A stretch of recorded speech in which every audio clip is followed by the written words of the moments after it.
salaamaaleykum mbokku Sénégal salaamaaleykum mbokku diaspora seen xarit seen ndongo moo dellu si waat tey ngir waxtaan ak yéen jamono bi ñuy def vidéo bi nag tey mu tombe ak bés bu njëkk ci weeru koor bi weer bu sell weer bu tedd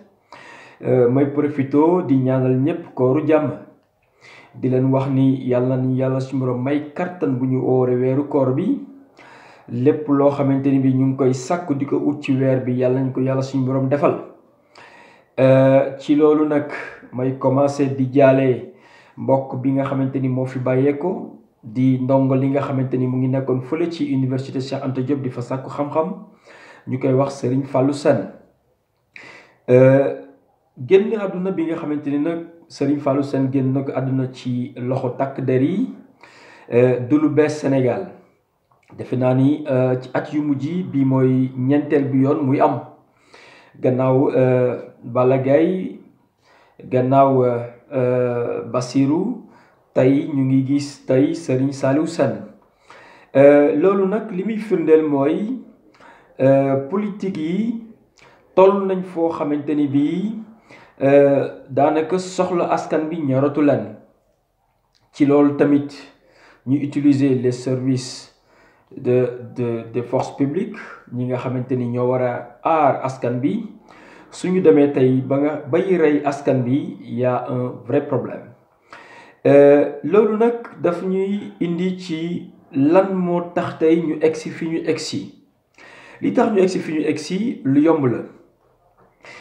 Sénégal am na ci ñoo xamante ni bii fas yéene wu ñu liggéey ci seen àdduna li ñu fas yéene def rek mooy politique te politique boobu ban xaalis lañ koy defee xaalisu askan bi xaalis boo xamante ni bii tey moo tax ndongo daara yooyu doon génn ci biti ngir réclamer seen ay bourse ci jamono boo xamante ni bii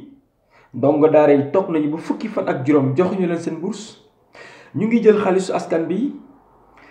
ministère yi amul benn ministère boo xamante ni tey yaa ngi liggéey pour Sénégal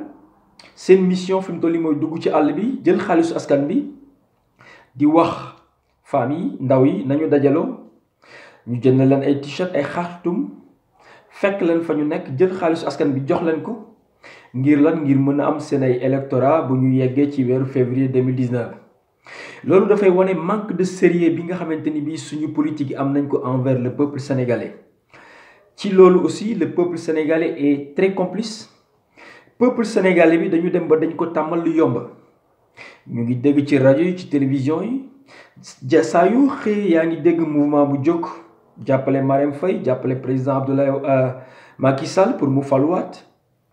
Macky moo ñu doy Macky deuxième mandat loolu yépp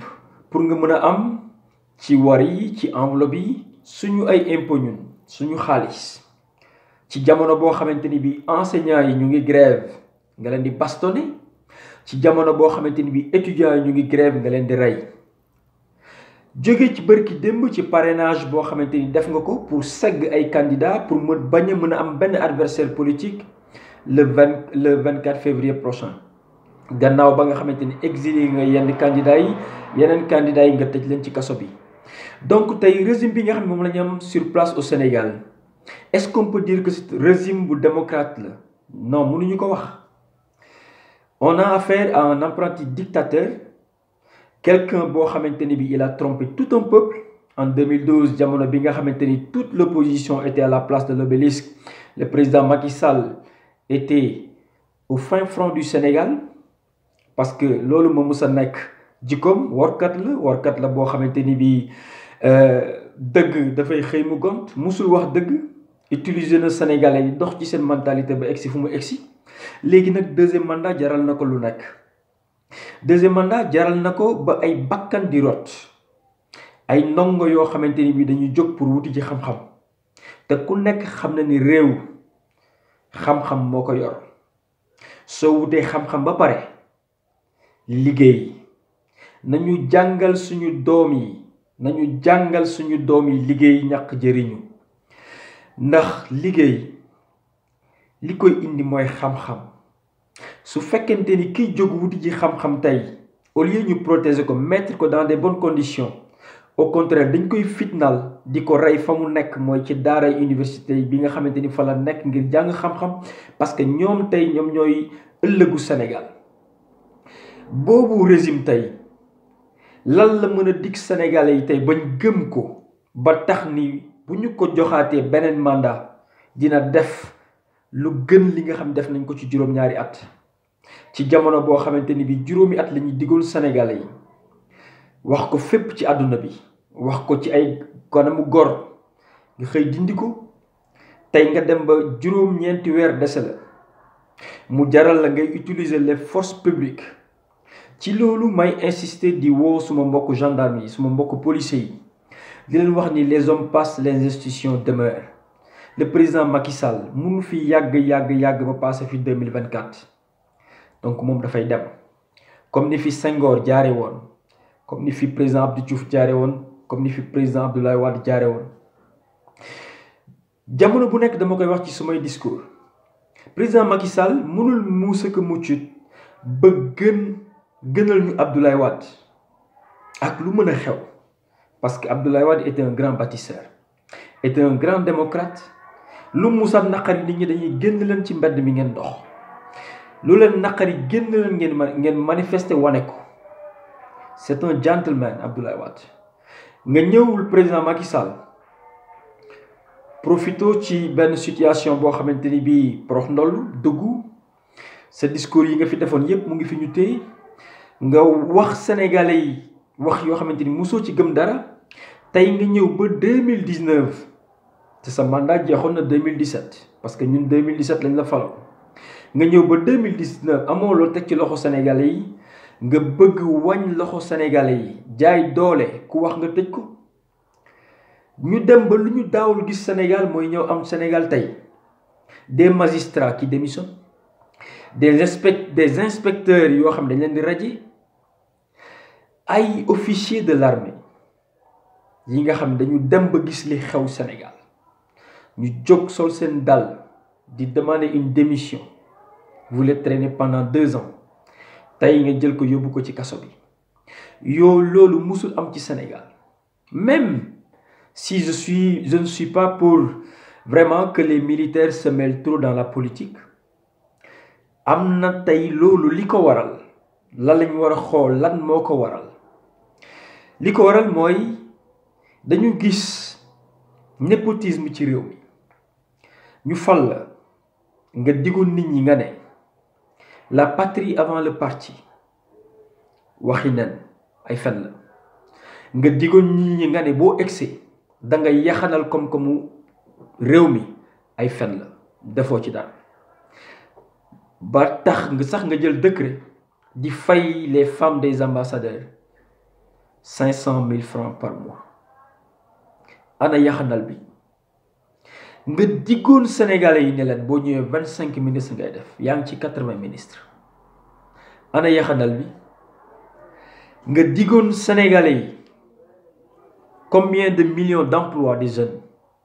tey la xale yi gën a jël gaal di traverser désert bi di traverser Méditerranée bi pour mën a rejoindre l'Europe pour lan pour désespérer. kon nag ngir yàlla lañ la ñaan suñu doom suñu rakk yi nga xam ñu ngi ci université yi di jàng seen papa yi seen loxo jotul seen ginnaaw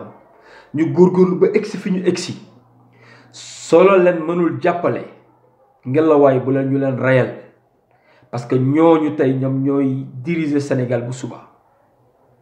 maa ngi metti loolu li nga xamante ni am na di wax ni jaadootul force de l'ordre di dugg ci recentre universitaire yi jaadootul nañu xoolaat doxalin yi foofu li ma fiy wax rek mooy sénégalais yi lay ñàkk fayda gi ëpp na kenn ku ci nekk mu ngi toog sa ruq di xaar ku la xeexal xeex bi xeexu ñépp la xeex bi du xeexu Ousmane Sonko du xeexu Abdoul Mbaye du xeexu Idrissa Seck du xeexu Modou wala Samba xeexu ñépp la. cette dictature rampante là bi nga xam ne président Macky Sall mu ngi koy instauré ci Sénégal duñu ko nangu te kenn waru ko nangu képp koo xamante ni jëliwul woon sa carte électeur ngir yàlla solol sa dàll nga dem nga jëli sa carte électeur le 24 février 2019 ci barke weeru koor bi nga voté ngir Macky Sall abale Sénégal ak ñi mu àndal ndax suñu demee bañ yi foo toll ñu naan première dame moo fi gën a baax ci lan alal suñu alal sama alal sa alal moom nga jël di ko jox xawma Moodu Macky la xawma Moodu nan il paraît que da ngay woote ñuy wari comme ci comme ça et puis fu ñu tourné naan première dame dafa baax lan la musa am 2004 yaa ngi doon loué tey nga ne am ngay 10 milliards il faut qu'on soit honnête et puis surtout épargner nos chefs religieux ci seen politique yi et puis nos chefs religieux là nañu xam seen bopp ñu yam ci seen fi ñu war a yam suñu mënul ñaanal wala ñu guider ñu orienté Sénégal orienté seen taalibe yi wax leen nañu góorgóorlu liggéey nañu góorgóorlu wuti xam-xam nañu téye seen bopp su fekkee dañ leen indil ay mayatu xaalis nañ ko jël def lu la neex mais ñun vraiment faut pas que ñu utiliser pour des fins politiques nañu jóg takku képp koo xamante ni Sénégal moo la ñor yaa xam foo fara foo mën a far baax na mais na nga jóg xool li gën ci Sénégal nga def ko il faut qu'on se débarrasse de cette tyrannie parce que lii raam ci ñag bi la jëm te signal yi mu ngi koy wane étudiants yu ñuy rey opposants des anciens ministres yu ñuy bastonné des enseignants yi nga xam ne ñoo jàngale xam-xam yu ñuy bastonné opposants yu ñuy tëj c'est des signes de dictateur mais c'est un apprenti dictateur de toute façon le président Macky Sall il faut qu'il soit vraiment beaucoup il faut que je dirais même pas beaucoup plus mais il faut qu'il essaie d'être honnête un peu avec le peuple sénégalais comme moom trompé na peuple ba egsi fu mu egsi defal li nga war a def le président Abdoulaye Wade daf la baleeloon yoon bi ba mu leen naaj da nga waroon ñëw rek lépp lu mu fa defoon lu mu commencé woon comme chantier nga yeggali ko soo egsee 2019 jarul woon sax ngay dem campagne mais defoo loolu li la yitteel mooy say mbokk say goro say nit say xarit nomination bu génn fi mu toll nii boo ko xoolee sa xarit la sa mbokk la sa goro la wala voilà quoi et puis li gën a graaw façon entreprise fantasme bu nekk tey ñu ngi koy créer pour créer des milliards le régime de Macky Sall a créé des milliardaires fantômes jëlaat Sénégal jébalaat ko France Eiffage nekk Sénégal Bolloré Fonge Alstom toute l'économie sénégalaise est engloutie par ces entreprises françaises entreprises locales yi amoon ci Sénégal yépp tëj na nga ne da nga bëgg Sénégal ana sa patriotisme maa ngi guddal dama ni woon vidéo bu gàtt laa koy def mais wax dëgg yàlla tey su ma xol neexul